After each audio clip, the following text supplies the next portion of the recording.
यहाँ कपिल का घर कहाँ है और तुम कैसे नहीं चाहते तो ना बताइए, मैं खुद ही खोज लूंगा। मिनी को आए कितने दिन हुए? 4-5 दिन। मुझे एक मर्द को भी रास्ता कितना कठिन लगा, लेकिन वो कितनी जल्दी आ पहुंची, गोद में बच्चा होने पर भी। आओ देवदत्त, तुम्हारी प्रतीक्षा है। हर बड़ी बाहर आते हैं देखने की शायद तुम आ गए। वैसे नहीं, बस उत्सुकता। तुम तो वैसे के वैसे दिखते हो। तुम भी नाराज हो? एक बात बताओ, क्या तुम सचमुच पद्मिनी को चाहते हो? हाँ, और मैं भी जानता हूं। देवदत्त, क्या हम तीनों एक साथ नहीं रह सकते? द्रौपदी और पांडवों की तरह। तुम्हें क्या लगता है? नहीं हो सकती। इसलिए ये लाया, जो अपने आप नहीं मिटता, उसे मिटाना होगा। मुझे तुम्हारे बुद्धि में। कहाँ है तुम्हारी तलवार? अभी लाता हूं।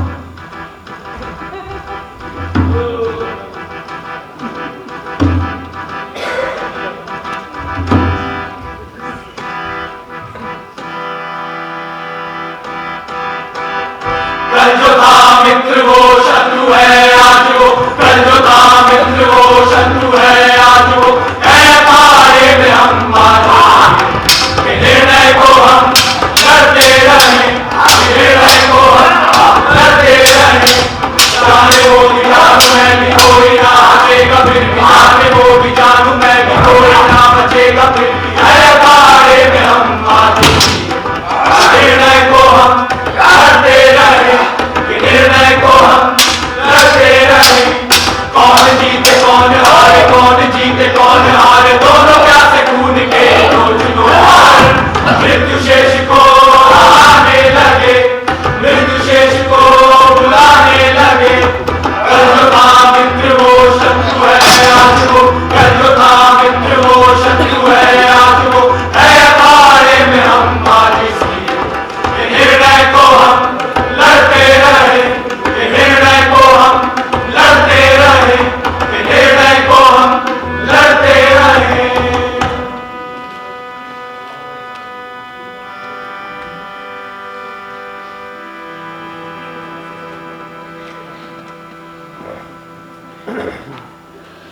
दोनों चले, जिए, जूझे, गले लगे और मर गए। मैं चुपचाप खड़ी देखती रही। मैं कहती, चलो तुम दोनों के साथ रह लूंगी, शायद दोनों अभी जीवित होते। पर मैं ये ना कह सकी। हाँ, नहीं कह पाई। नहीं देवदत्त, नहीं कपिल। मैं भली भांति जानती थी तुम दोनों एक साथ सुख से नहीं रह सकते हो। मेरी तरह तुम्हें अपने शरीरों का भी साझा करना पड़ता। मृत्यु से परिचित थे, तभी तो दो भाइयों की तरह लड़ते हुए मरे। जीवित होते तो पशुओं की तरह लड़ते ही रहते। इसलिए मैं चुपचाप तुम्हें मृत्यु की ओर ढकेलती रही, और तुम दोनों ने एक दूसरे को क्षमा कर दिया। मैं ही रह गई। बेटी, कोई सहायता चाहिए? हाँ, चाहिए सहायता।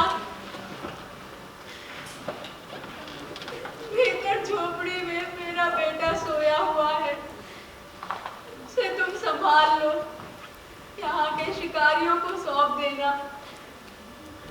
उसे कहना कपिल का बेटा है, उसकी अच्छी देखभाल करेंगे। 5 वर्ष बाद उसे विप्रोत्तम विद्यासागर के पास ले जाना। उनसे कहना देवदत्त का पुत्र है, वहां से तुम्हें खूब धन मिलेगा। और तुम? मेरे लिए एक विशाल चिता बनवा दो। हम 3 जने हैं। भगवान, सती होगी। ऐसा क्यों बेटी? इन्हें मेरे बेटे को सौंप देना। भीतर गई तो कहीं उसका मोह मुझे रोक न ले।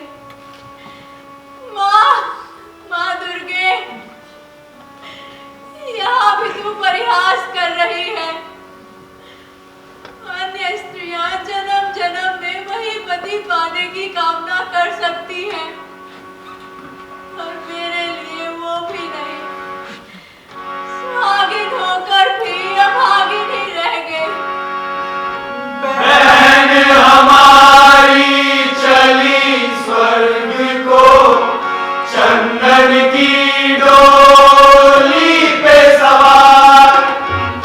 बहन हमारी चली स्वर्ग को, चंदन की डोली पे सवार। सेज पे उसके बिखरे मोती और दमकते माणिक लाल। सेज पे उसके बिखरे मोती और दमकते माणिक लाल। लाल सुनहरी पंखुड़ियों के, लाल गले में सुंदर हार। लाल सुनहरी पंखुड़ियों के, लाल गले में सुंदर हार। विदा विदा ओ बहन हमारी, विदा विदा ओ बहन हमारी। डर कोई ना तुम्हें है आज, तीन शीश तुम भेंट करोगी। तीन शीश तुम भेंट करोगी। खुश होंगे यमराज। बहन हमारी चली स्वर्ग को, चंदन की डोली पे सवार। बहन हमारी चली स्वर्ग को, चंदन की डोली पे सवार। इस प्रकार पद्मिनी सती हो गई। ये भारत देश सदा से सती पतिव्रताओं के लिए प्रसिद्ध रहा है, मगर जिस प्रकार पद्मिनी सती हुई वैसे शायद ही कोई अन्य स्त्री हुई। मगर आज तक कोई नहीं जानता कि पद्मिनी कहां सती हुई। जंगल के शिकारियों से पूछो तो वो जंगल के बीच एक हरा भरा सुहाग के फूलों का वृक्ष बता दे। अपना भाग्य कराता हूँ भगवती, कभी मारा नहीं। पर हुआ क्या? मैं अभी इधर जा रहा था, अचानक दूर से किसी को गाते हुए सुना। झंडा ऊंचा रहे हमारा। जब पास गया तो दूसरा गीत छिड़ गया, सारे जहां से अच्छा हिंदुस्तान हमारा। उसके बाद उठो उठो सुंदर भारत, फिर वंदे मातरम, ऐसे ही और सारे गीत हुए। फिर मैं बड़ा चकराया, आखिर कौन राष्ट्रभक्त है जो इतनी रात को राष्ट्र की टेर लगा रहा है। मैं उसी तरफ चला। एक घर, चारों ओर ऊंची बाढ़, जैसे जंगल बढ़ गया हो। वही कहीं नीचे की ओर जरा सी खुली जगह थी। घुटनों के बल बैठ उस खुली जगह से मैंने अपना सिर निकालकर देखा। आगे बताओ। एक घोड़ा। क्या घोड़ा? हाँ घोड़ा ही था।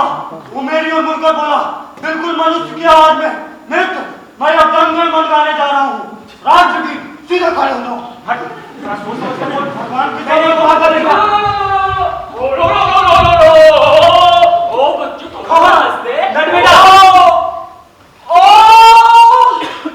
भागवत जी, 1000 बरस जियो। अभी तुम्ही को याद कर रहा था। क्यों? मैंने कौन सा पाप किया? अभी तुम्हारी बात कर रहा था। ये तुम्हारा साथीगढ़ कहता है कि अभी हम एक घोड़े के चेहरे वाला व्यक्ति उससे बातें करने लगा था। पार्वती, मुझे लगा कहीं वो हेवदन तो नहीं, तभी तुम्हारी याद आई। हाय रे नटकी तकदीर, हमें याद भी करते तब दूसरे पात्रों के बहाने भागवत जी। हेवदन कहाँ है? मुझे नहीं पता। जैसे ही हम दोनों चित्रकूट पहुंचे उसे वो आसमान भगा दिया और ठहरने नहीं दिया। है वदन बेचारा, माँ काली उसको पसंद। और ये लड़का कौन है? ये बता बेटे, बता तू कौन है बेटे? तेरा क्या नाम है? तेरे माँ बाप कहाँ के रहने वाले हैं? देख लिया ना भागवत जी, इस उम्र के अगर दूसरे बच्चे होते तो पूरा पूरा शब्दकोश उगल डालते, पर आपकी सौगंध ये बच्चा कभी चूं तक नहीं करता। बोलना क्या, इतना हंसता है ना रोता है, बस ऐसे ही गूढ़ गंभीर चुप बना रहता, चुप। देखा अभी कोई असर नहीं, लगता है जब बड़ा होगा तो अच्छा ड्रामा क्रिएटिव बनेगा। और तुम्हें कहाँ से?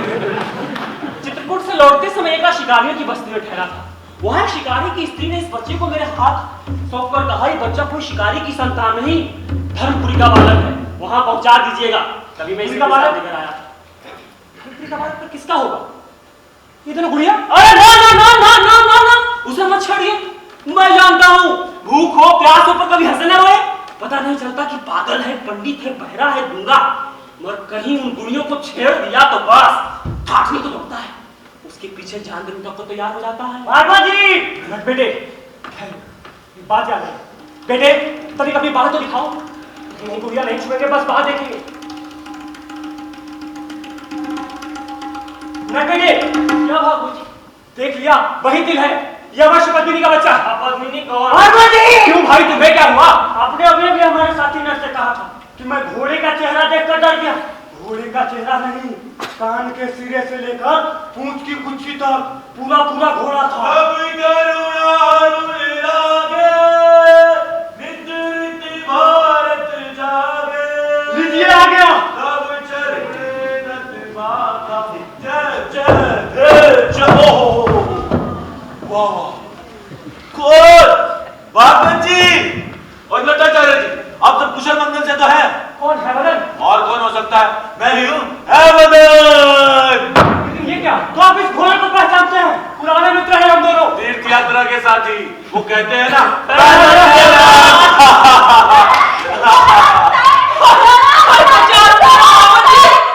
बच्चे, तू हंस सकता है, मैं नहीं हंस सकता। बुरा मत मानो है वदन, ये पत्नी का लड़का। पद्मिनी कौन? तुम नहीं जानते, बेचारा अनाथ बालक, आज तक किसी ने न हंसते देखा है, न रोते देखा है, न बोलते ही देखा है। आज तुम्हारे कारण बच्चा हंसने लगा है, आज तुमने एक बड़ा नया काम किया। ओह, फिर तो बड़ी खुशी हुई, बड़ी खुशी। लेकिन है वदन, तुम चले थे पूरा मनुष्य बनने, पर ये क्या हुआ?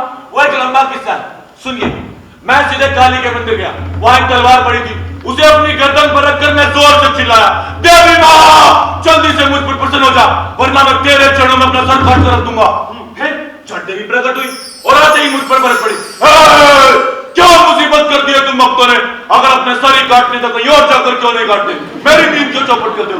मैंने फौरन देवी के चरण पकड़े, मैं बोला मां मुझे बूढ़ा बना दे। देवी बोली तो अभी मैं कह भी नहीं पाया था कि मां मुझे पूर्ण मनुष्य बना दे कि देवी एक लंबी सी जम्हाई के साथ अंदर ध्यान और मैं पूरा भरा बन गया। हाय बेचारा।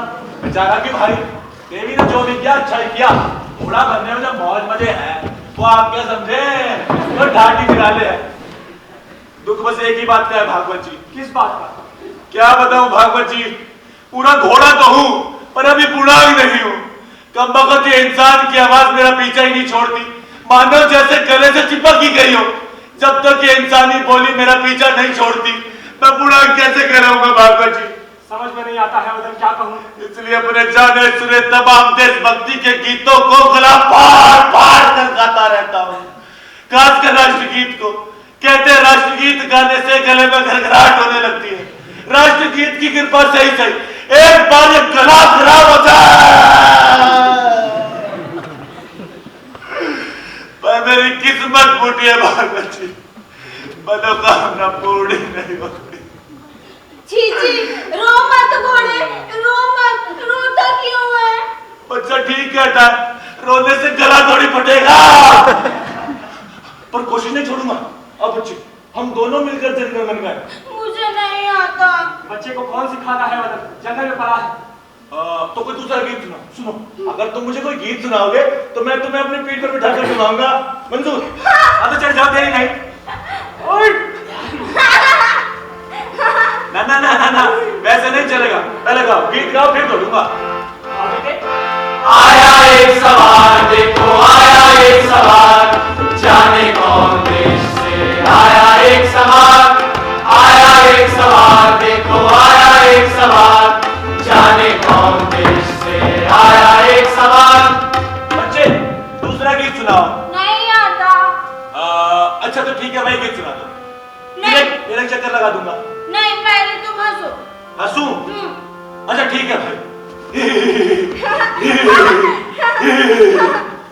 नहीं भाई, हुकुम पर हंसी नहीं आती, बहुत मुश्किल है। अच्छा अच्छा अच्छा अच्छा अच्छा ठीक है ठीक ठीक ठीक ठीक है, मेरा कोशिश करता हूँ।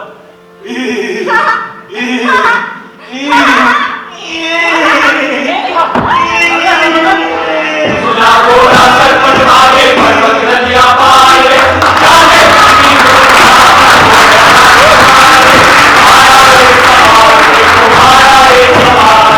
जाने कितनी आया एक सवाल देखो आया एक सवाल जाने कौन देश से आया एक सवाल। इस तरह आखिरकार है वतन पूर्णांग हो गया। तुम दोनों विक्रम विद्यासागर के पास जाओ और समाचार दो कि उनका दिग्विजयी पौत्र एक बड़े सफेद घोड़े पर सवार होकर उनके सम्मुख उपस्थित होने आ रहा है। और ये गुड़िया एक दो मिनट, अभी की कोई आवश्यकता नहीं। गजमुख गणेश की महिमा अपरंपार जो सबकी मनोकामना पूरी करते हैं। दादा को पोता मिला, पोते को हंसी मिली और घोड़े को खिलनाट। विघ्नेश्वर की महिमा का कौन बखान कर सकता है? बरसाते परम कृपा है जग भर में बरसात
है